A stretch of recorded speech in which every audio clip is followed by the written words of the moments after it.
Okay, welcome back. It's January. If you've, yeah, I mean, if you're watching, no, it might not be January for you, but if you're watching this as soon as it comes out, as you should be, then it will be January. And that's why I'm in black. It's miserable. It's miserable and grey and awful, in this country at least. If you're in Australia, mate, it's bloody wonderful. But that's not where we are. We're in London and it's crap. It is the year 1985. Upon the death of multinational tycoon Marcus Lord Baron, a power struggle ensues over Lord Baron Industries, one of the great American corporations dating back to pre-independence days. With the chairman of the board gone and stock prices falling, Helena Greymount seized her opportunity, buying a significant minority stake that will see a place on the board as irresistible.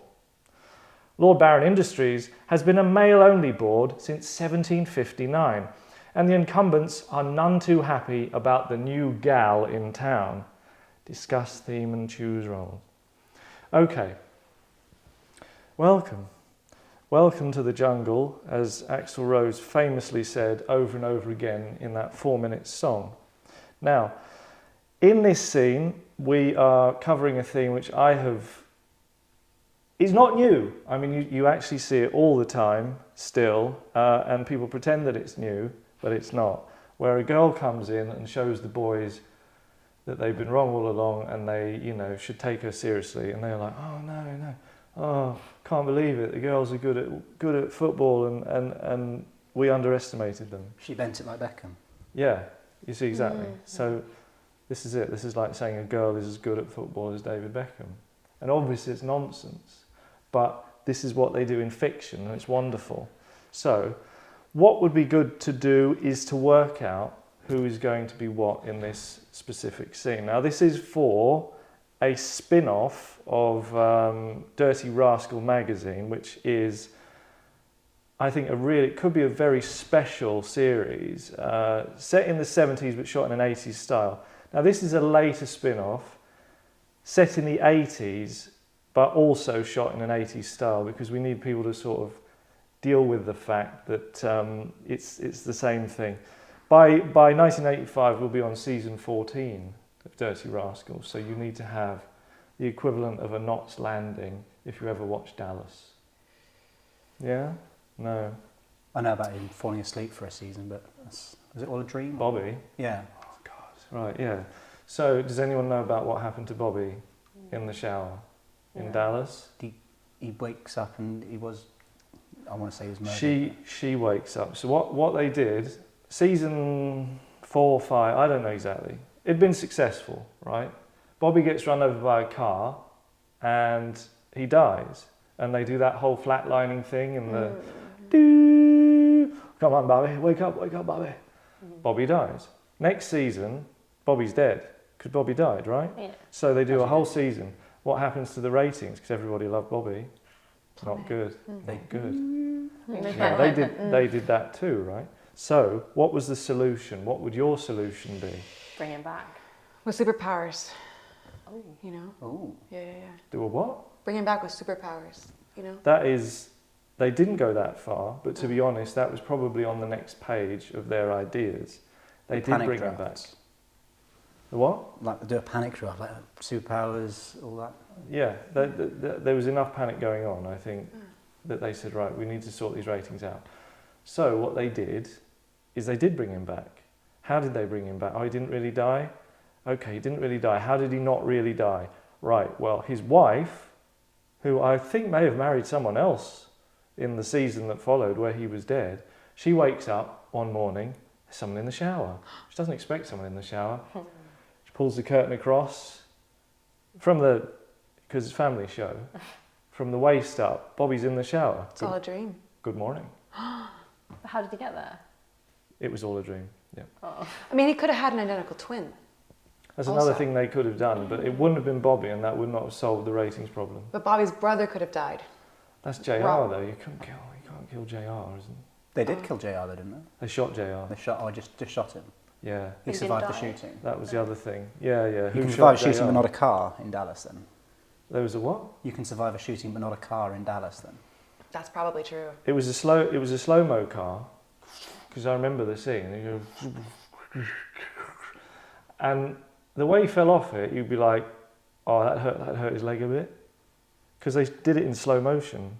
You know, they slowed it all down,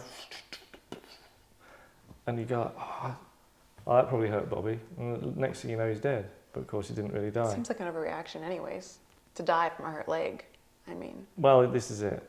Now, the whole season, therefore, in between where he was dead, was her dream.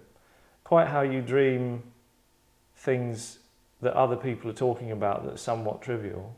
I don't really know. It's quite a specific dream.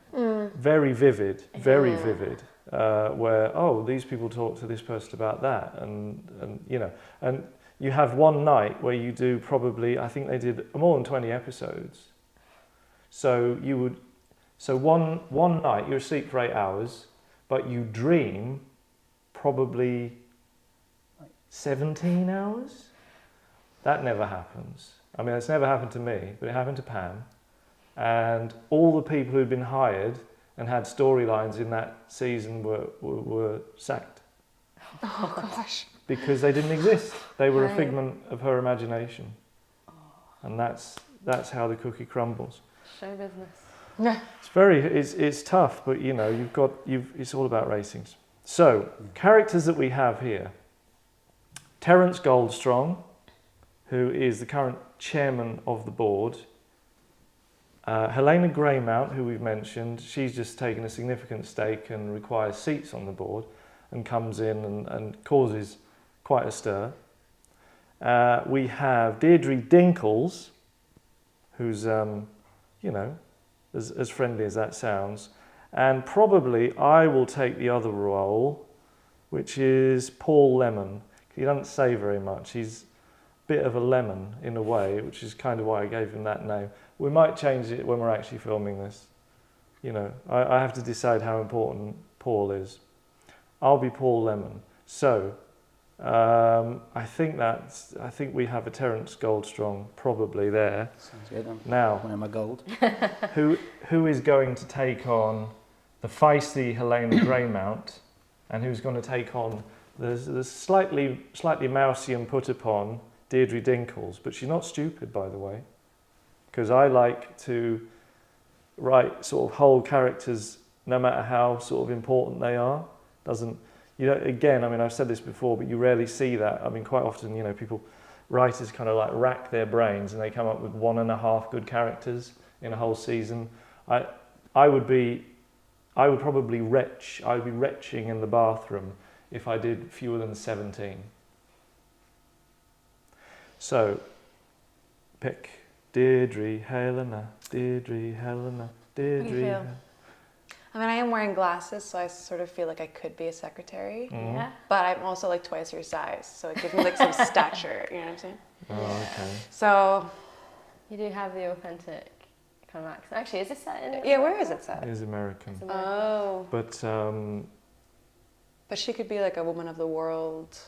Anyways. she could be a woman of the world. I mean, Helena. she's definitely a woman of something. And I think you will go for. Look, we could probably have another bash at it. Maybe we'll switch you out. You know, if you don't quite get it right. So if we go like Helena there, and Deirdre there, Terence, and I'll be Mr. Lemon. Okay. We join the boardroom of Lord Baron Industries as the new stakeholder makes her entrance. Interim Chairman Terence Goldstrong gives the introductions. Gentlemen, I know this has been a difficult time. Losing Marcus has spooked the market, and we need to show stability and competence at this dangerous time. As you're aware, this is a public company. Anyone can buy a stake if they have the means. And as a result of this, I would like to ask you to welcome Miss Helena Greymount to the board. Helena makes her entrance. She can't help but smirk. The board members, numbering 25, politely clap. Thank you all. Thank you, Terence. Please, enough. The polite clapping stops. Well, well. The boardroom of Lord Baron Industries. I'll bet the only woman in here before me just poured the coffee. A few awkward and polite chuckles are given. You laugh, but am I wrong? She looks down at Paul Lemon. seated near to her. Could you get that secretary to come in here? Helena points through the windows at Deirdre Dinkles, a hard-working secretary. Okay. Paul goes to fetch Deirdre and comes back with her. Hello, dear. What is your name? Deirdre Dinkles, Miss Greymount. What a delightful name. And what do you do here, Miss Dinkles? I'm assuming you're unmarried. No one called Deirdre would choose the surname Dinkles. Oh, that's right, I'm not married. I usually type up minutes for board meetings, though I'm not doing that today. Attend to Mr. Goldstrong's needs and other things. I see. Well, how would you like a place on the board of this company, Miss Dinkles? What? There is some confused and unhappy murmuring. Oh, goodness, no, I'm not qualified. Not qualified? Do you think any of these men are qualified to be here? I think so. Helena, that's enough. Deirdre, go back to your desk, please. Yes, Mr. Goldstrong. Stay right where you are. Deirdre is now stood stiff. She is quite frightened. Listen to me, Terence. I own 30% of this company. That entitles me to several of these seats. 7, in fact. And I say she stays. But I don't want it. You don't want more money? Well, yes. You don't want to show these men how it's done? But I do that already. What? Helena, I thought you were going to come in to discuss plans for the company. What is this sideshow? You do that already? How? I'm the fastest typist. They can't use a copier. I arrange all the board meetings on Mr. Goldstrong's day. If none of that happens, then the whole company grinds to a halt. Fastest typist? Go back to your seat, little Miss Dinkles. I'll find another woman prepared to take more than they're given. Deirdre can't get out of the room fast enough. Was any of that really necessary? Do you really think you can stop me? All of you? Any of you? There's going to be a big change around here. I'm going to drag you all kicking and screaming into the 1980s if it kills me. But how? You'll see. You'll all see. Helena storms out of the boardroom, leaving behind a confused and concerned board. Yeah. What did you think? I don't normally ask that. What did you think? Spicy scene. It's pretty exciting. Now, that is a special and very real and new take on that kind of scene. Because when that scene has ever happened before, the woman coming in and showing the men what to do, the woman is always competent. But in this scene, she's a moron. And that does not exist. That does not exist. That is the first time it's ever been shot. That does not exist in TV and film. Where the woman comes in and just embarrasses other women. Doesn't happen. I defy you to find it. She is the one with the problem because she underestimates the other woman who everyone else seems to quite like and respect. She should have done more research. She's very difficult.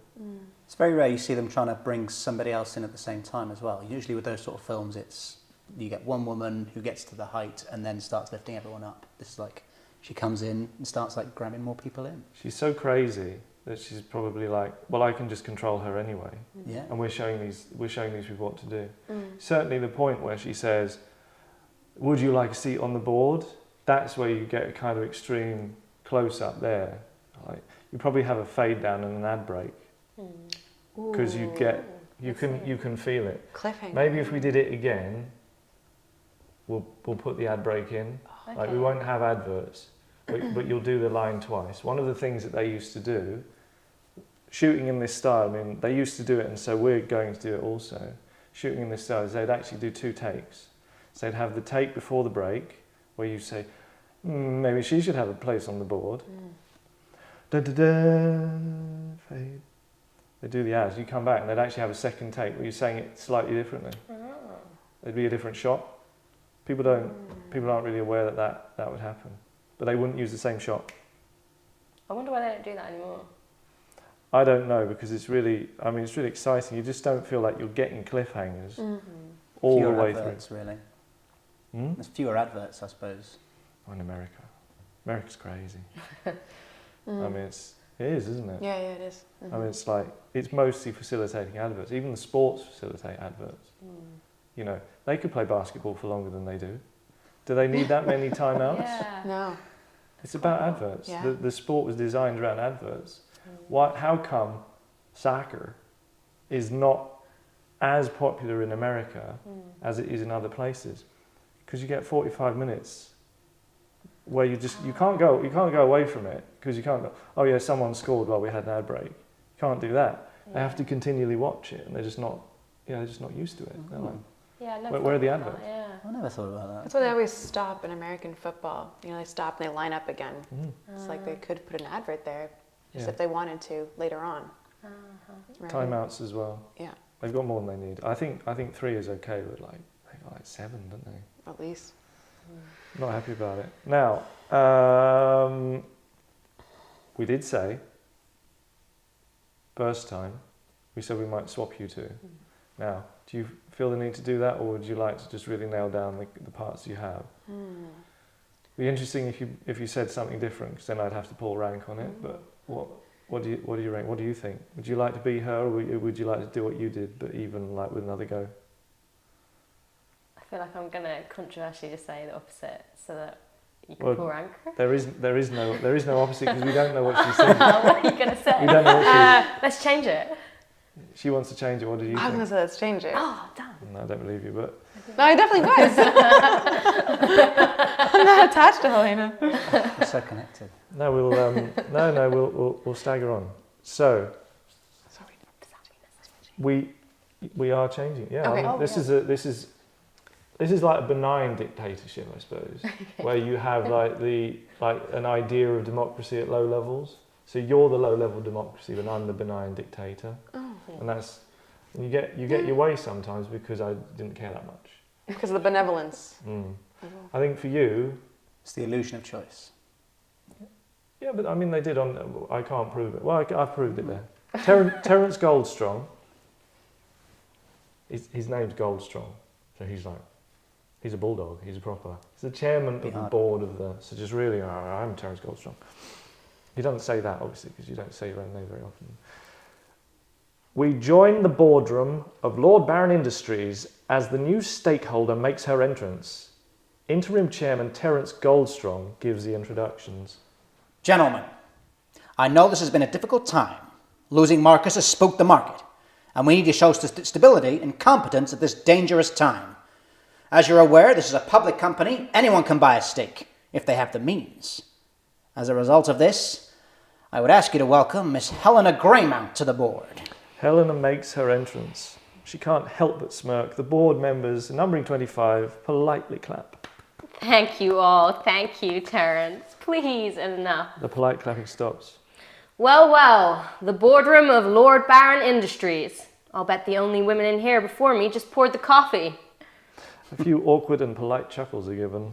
You laugh, but am I wrong? She looks down at Paul Lemon, seated near to her. Could you get that secretary to come in here? Helena points through the windows at Deirdre Dinkles, a hard-working secretary. Okay. Paul goes to fetch Deirdre and comes back with her. Hello, dear. What is your name? Deirdre Drinkles, Miss Greymount. What a delightful name.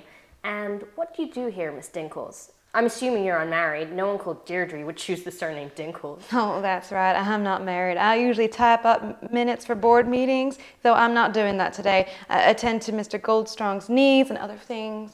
I see. Well, how would you like a place on the board of this company, Miss Dinkles? What? There is some confused and unhappy murmuring. Oh, goodness. No, I'm not qualified. Not qualified. Do you think any of these men are qualified to be here? I think so. Helena, that's enough. Deirdre, thank you. Please go back to your desk. Yes, Mr. Goldstrong. Stay right where you are. Deirdre is now stood stiff. She is quite frightened. Listen to me, Terence. I own 30% of this company.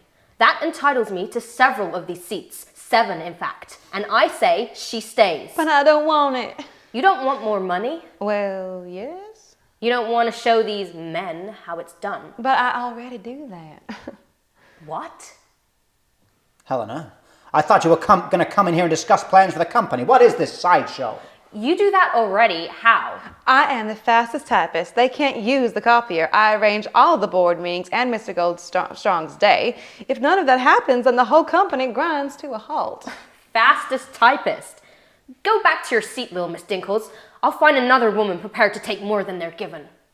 Deirdre can't get out of the room fast enough. Was any of that really necessary? Do you really think you can stop me? All of you? Any of you? There's going to be big changes around here. I'm going to drag you all kicking and screaming into the 1980s if it kills me. But how? You'll see. You'll all see.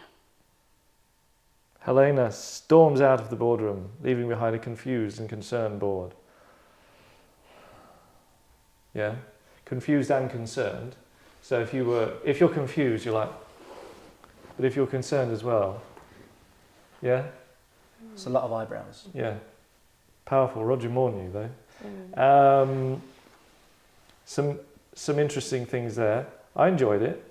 I think it's a good scene. Definitely. Yeah. One of the tricks you might have noticed I employed there, small part, which, sometimes that's all you give them, right? Small part, Paul Lemon. Deirdre can't get out of the room fast enough. Did you see how I forced all eyes onto me because, you knew my line was next? Big sigh. Yeah, even when I just had okay, I'm making the point that it isn't. I'm being polite. This is a new person, but I'm on the board of a major American company, and it isn't my job to go and fetch the secretary. So, this is this kind of acting. I wouldn't obviously play that role because I'd be directing the thing. But if we got someone in who did that, I'd be like, we need to give Paul Lemon more to do, because he's really kind of controlling the scene even with a lack of words. Magnetic. Very powerful. Very powerful, that's the right word for it. Magnetism. Animal magnetism, maybe. Don't know. Difficult. I'm not sure exactly what the difference is between magnetism and animal magnetism. I think it's a matter of perspective, really. Yeah, if you're looking from the east, Oh, yeah. it's more likely to be animal. I think that's quite well known. Another thing that just a bit of fun, because I do like to do this with lines. I do like to sometimes like to have fun with the lines. So when she says, I'm entitled to several seats on the board, 7 in fact. No right would ever do that. They would never follow several with 7. Never. You will never. Another thing you will never see. They'd always go 5, 8. They would never say several seats. 7 in fact. It's kind of gutsy thing that people don't really give enough credit to. It's quite a nice verbalism, really. 7, several. Yeah. Alliteration. Alliteration, yeah. Even better than just alliteration. It's not 2 S's. It's sever. Yeah. Sevi Ballesteros. So a bit of poetry in there. We're always trying. Now, best thing to say about that is it was very good. The worst thing to say about that is it was a bit better than mediocre. So I would say 4.5 stars if I was being really positive. Okay. Scraping 3 if I was being negative. But remember that we only had 2 goes at it, so you should be very proud. Yeah. And wear that pride on your sleeve like a badge of honour. Now, we've got to stop because there's other things to do.